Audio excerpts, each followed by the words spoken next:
Habang nasa daan ang mga ito, masaya ang bata dahil makikita nito ang ina at may ibibigay pa ito. Ang di nila alam na may panganib na naghihintay sa kanila. Halata naman iyon ng driver na may sumusunod. Dahil sa nahalata ng driver, agad naman itong tumawag sa mansyon ng mga Vasquez para ipaalam ang nangyari sa kanila. Dahil malapit lang naman sa lugar ng pamilya, kaya agad nagpadala ng mga tauhan ang Don sa kaligtasan ng nag-iisang apo at sumunod din ito sa mga tauhan para masiguradong ligtas ang apo at mga kasama nito. Ngunit nang makalapit na sila ay may narinig silang putok. Nagmamaneho naman si Teresa nang bigla na lang siyang kinabahan at di niya alam kung bakit. "Yaya!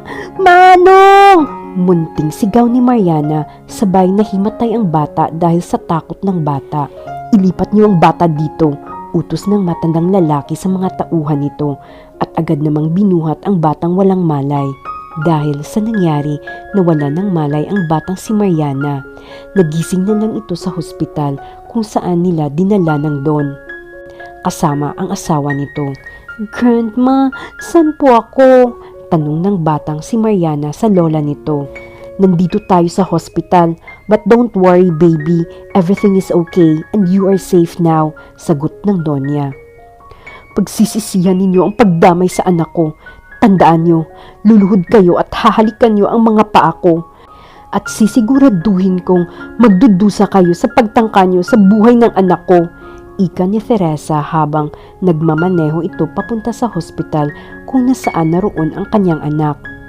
Samantala sa apartment ni Clemmy, "Etong tandaan mong hampas lupa ka, luluhod ka at iiyak ng dugo sa harapan ko.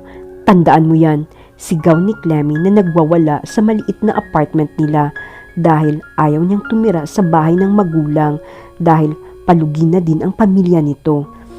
"Mommy, are you okay?" Tanong ng anak nitong si Liniel kay Clemmy dahil nakita niya itong nagwawala ang ina pagdating nito. "Isa ka pa! Nagkanda malas-malas ang buhay ko dahil sa'yo!" Paninisi nito sa anak dahil wala siyang balak ibahay ng ama nito. Patakbo namang tinungo ni Teresa ang kinaroroonan ng anak nang matapos nitong tanungin kung nasaan ang kwarto nito. "Ma, kamusta na pong anak ko?" Sabay yakap sa anak pero gising ito. "Don't worry iha, okay na siya. Buti na lang at nalaman namin agad ang nangyari at nasaklolohan namin sila," saad ng ina nito. "Mami, sorry po kasi matigas ang ulo ko," sabay turo sa ulo nito. "Dahil gusto ko lang po sorpresahin kayo sa office mo, ba't di ko po alam na may mga salbahe na mga tao," paliwanag ni Mariana sa ina. "No need to say sorry baby, it's not your fault, okay?" sagot naman ni Teresa sa anak. Nahuli naman ng mga pulis ang isa sa mga sospek na gumawa sa anak ni Teresa. Pero napatay naman ang isa sa mga ito at kritikal ang isa sa mga nahuli nila. Kaya wala pa silang makukuhang impormasyon sa taong ito kung sino ang nag-utos para dukutin ang bata. Nalaman naman ni Marco ang nangyari sa anak, kaya galit na galit ito at agad naman nitong tinungo ang bahay ng asawa dahil inuwi na nitong anak dahil nasa maayos na itong kalagayan. Inis na inis si Doña Vivian sa nalaman na patay ang isang tauhan nito at nahuli ang isa, kritikal pa ito at natatakot siyang ituro siya nito. Naglalaro naman si Mariana nang dumating si Marco sa pamamahay ng asawa dahil kilala siya ng mga guard at mga kasambahay nito kaya pinapasok siya agad ng mga ito. "Baby!" sabay lapit ni Marco sa anak at niyakap niya ito. "Daddy!" masayang yakap din ito sa ama. "How's my baby?" pag-aalalang tanong nito sa anak. "I'm okay daddy," sagot ng bibong bata kaya napangiti naman ito at sinamahang naglaro ang anak sa may maluwag na bakuran ng bahay ni Teresa. Palabas na si Teresa sa hardin nang makita niyang masayang naglalaro ang mag-ama nito. Nagsiselo siya sa asawa dahil mas close ito sa anak kaysa sa kanya kahit mas matagal niya itong nakasama sa Amerika kaysa sa asawa, pero wala siyang karapatang ipagkait ang anak sa ama at ang ama sa anak. Napangiti na lang siyang pinagmamasdan ang dalawa. "Daddy, do you love mommy?" Biglang tanong ni Mariana kay Marco. At napatitig naman si Marco sa anak at di na nakaligtas sa pandinig ni Teresa ang tanong ng anak at hinihintay naman niya ang sagot ni Marco sa tanong ng anak. Bakit mo naman natanong yan, baby? Tanong din ni Marco. Nakikinig naman si Teresa sa usapan ng mag-ama. Just answer my question, Daddy, please. I want you to answer now. Paglalambing ng anak nito. Daig mo pa ang mami mo kung makapagtanong, gusto agad-agad ang sagot, pagbibiro ni Marco sa anak. Do you love mommy, Daddy? Yes, I love your mom. I really love your mom. At di yun magbabago, sagot ni Marco sa anak. Dinig na dinig naman ni Teresa ang sagot ni Marco. Gusto man niyang yakapin ang asawa at sabihin mahal na mahal din niya ito. Naglalaro naman ang dalawa ng basketball dahil isa yun sa hilig laruin ng bata. Nakatulala pa rin si Teresa sa narinig kaya di niya namalayan na tumama sa kanya ang bola at sa mismong noo pa nito. Ow! Sabay himas sa noo na tinamaan ng ball. Agad naman nilapitan ni Marco si Teresa. Huling-huli naman ni Marco na namumula ang mukha ni Teresa dahil nalaman ni Marco na andun siyang nakikinig at tawang-tawa ang makulit na si Mariana. Tinapunan naman ng matalim na tingin ni Teresa si Mariana kaya agad na tinakpan nito ang kanyang bibig na kanyang mumunting kamay. Okay ka lang ba, Teresa? Tanong ni Marco kay Teresa. Ano ba kasing ginagawa mo dyan? Nakangiting tanong ni Marco sa asawa na kinainis ni Teresa. Hoy, bakit ganyan ka makatingin? Di ako nakikinig ng usapan niyo, ha? Oops, bakit? Ang layo naman ata ng sagot mo, Attorney Teresa Vasquez Zamora. Masyado kang defensive. Sabay kindat kay Teresa na lalong kinainis nito. Pwede ka nang umalis, bukas ang pintuan at gate para sa'yo. Sabay irap sa asawa. Mami, nakikinig ka sa amin ni Daddy? Narinig mo yung sinabi ni Daddy that... Pambibiti ni Mariana. No, wala akong narinig, sabay talikod ni Teresa dahil alam niyang pagtutulungan at pagkakaisahan siya ng kanyang mag-ama. Mami, dito po matutulog si Daddy. Tabi po kami, pahabol ni Mariana sa ina na nagmamadaling umakyat sa taas para mawala ang inis sa nangyari. Hays, kainis, pasalamat ka dyan sa anak mo. Kung wala, babanatan kitang impakto ka. Inis na nagsasalita ni Teresa habang naglalakad. May naisip naman na paraan ang Donya para di makapagsalita ang tauhan na hawak ng mga otoridad.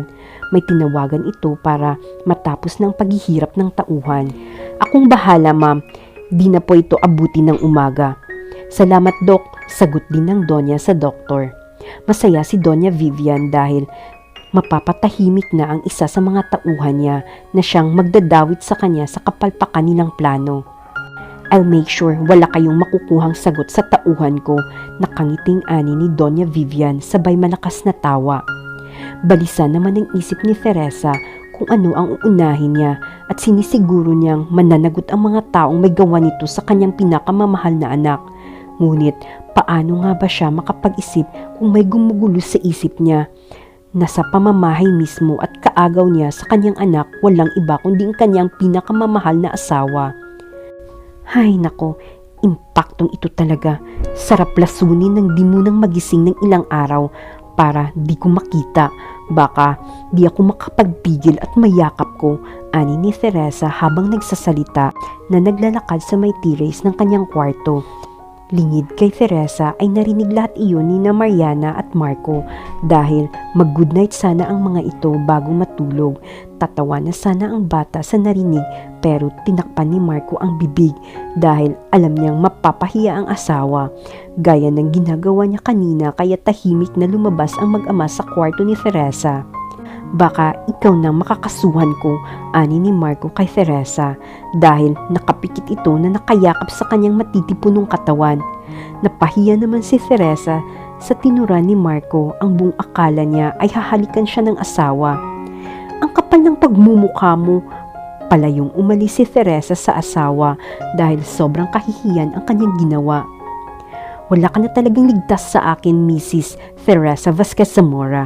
Dami ko ng mga ebidensya laban sa iyo at ang testigo ang anak natin, napapangiting sambit ni Marco. Sinasagawa naman ng doktor na inutusan ni Vivian na patayin ang tauhan nito. Kung kailangang dagdagan ninyo ang mga tauhan ninyo, gawin nyo na walang makalapit sa taong gustong pumatay sa pamilya ko, utos ni Teresa sa mga pulis na naroon sa hospital na nagbabantay.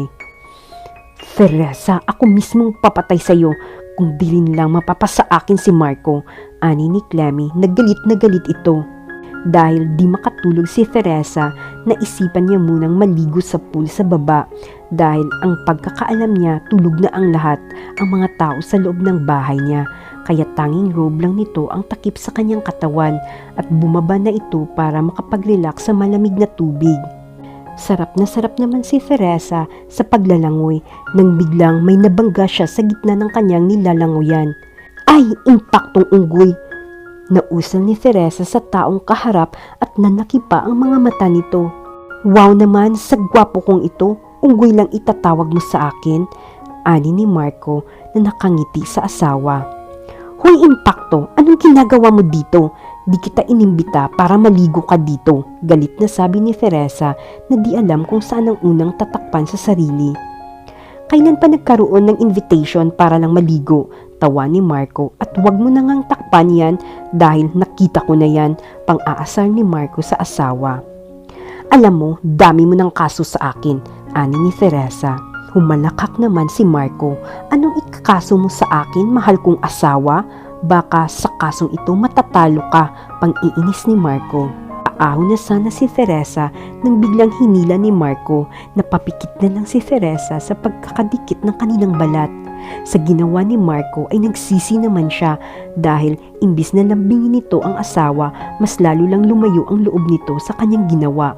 Kaya napailing na lang ito ng ulo sabay ahon na sa tubig. Galit na binalibag ni Teresa ang pintuan ng kanyang kwarto at pasalampak na sinubsob ang kanyang katawan sa malambot niyang kama dahil sa sobrang kahihiyan kanina. Maagang gumising si Teresa para pumasok sa trabaho at ayaw niyang makita ang asawa, baka lalo pang masira ang kanyang araw. Pero kung gaano naman siya kaaga, mas maaga naman si Marco sa kanya. Good morning, bati ni Marco kay Teresa. Pagpasok nito sa kusina para mag-almusal. Manang, pakihanda po ako ng kape, utos nito sa kasambahay. Nadatnan niya sa kusina kasama ni Marco. Pinaghanda na kita ng almusal, sabat naman ni Marco. Sa pagkaalam ko, wala akong hinahire na katulong na lalaki, pamalditang sagot ni Teresa na di man nang tinapunan ng tingin si Marco. Sorry na please, paglalambing ni Marco sa asawa.